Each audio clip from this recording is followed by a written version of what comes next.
Sao nếu người ta xe thì mua lúc gì rõ nữa. Anh này rồi chứ cái mua chú tua thế nào rồi? Tua chú thế à?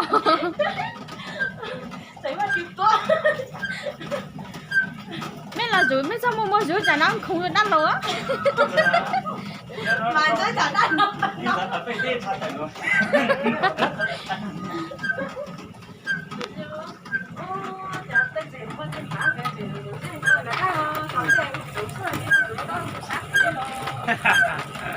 Dê nó hay là mô.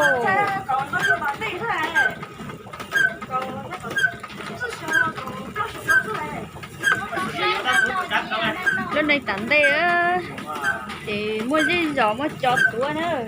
À, tất chỉ phụ chó tua à.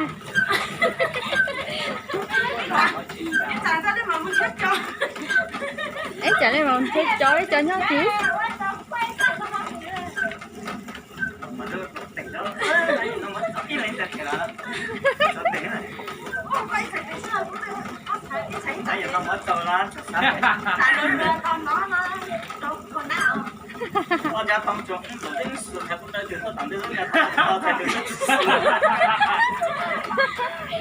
Chú mới sao cô ta xử ta tận đây này, ô sẽ xử sát chứ. Ôi đúng rồi, tôi biết cái sự hùng tay không? Mà nó mất sống này rồi, mất lắm.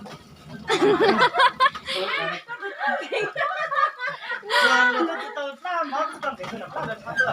Ôi, làm sao vậy nó cái nhá phải mới ra chúng tôi sinh xuống hả? Nó mới sinh xuống ấy.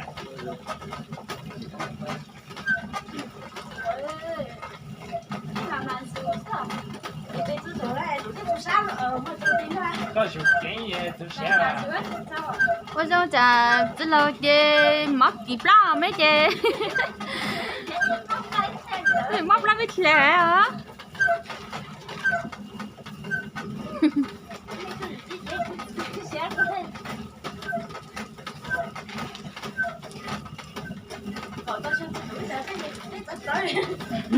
Có ta xuống tuyến xe tiêu mình có sung à.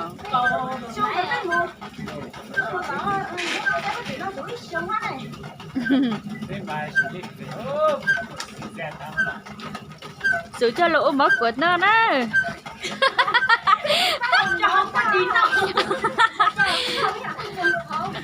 Rồi cho đu mất quật đi nó đấy. Chắc có số là thích chỉ bỏ để ở trên chán nó. Cái tôi cho gần tắt mà. Tức là đàn nó xí mà. À, cái một cho cái dùng để mà nó chúng ta để cho xếp vào lại. À, giờ cái mỗi lúc dùng rồi nó hả lúc nó. Tức là bây giờ mong mày nó cho phát cửa con mua gì dùng thế này hả? Còn số của nó thì nó là bên ta tôi sẽ thấy. Nó có nó biết qua mà. Cái nó biết ở bên nào à? Sau đó có cho không món nào thế này. Còn bây giờ lòng nó chia nó nung rồi ha.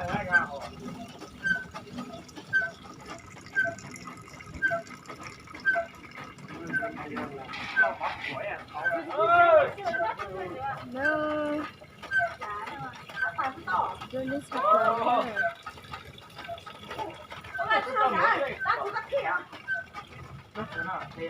Có ai ra là đủ. À, chắc là nên vui. Phải sao chị nhà? Phải sao? Nó nằm mà dùng mà trên nhé thắt trứng luôn tập ra thế này. Sẽ thành đĩa đây nữa. Ai rồi?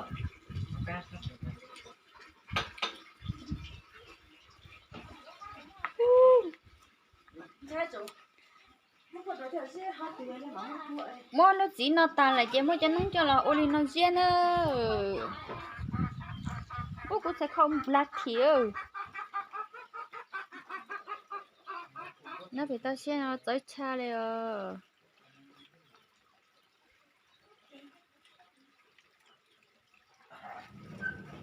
มันมีเธอจ้าเธออย่าลีเนอร์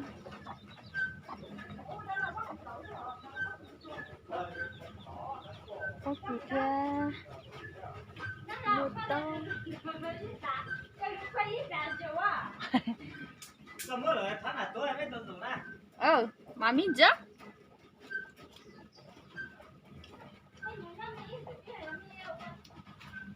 cái này tắt thôi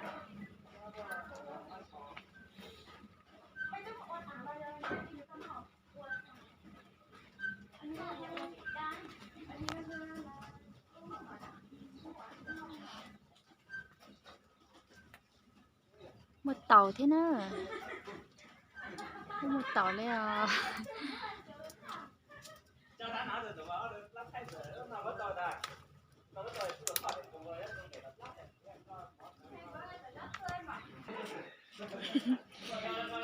nên chờ tao chờ phong lao tí xí đó nên là chỉ máy lượn play theo chỉ máy đồng play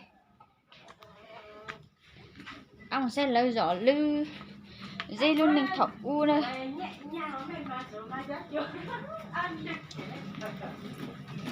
quen quen không vừa các bạn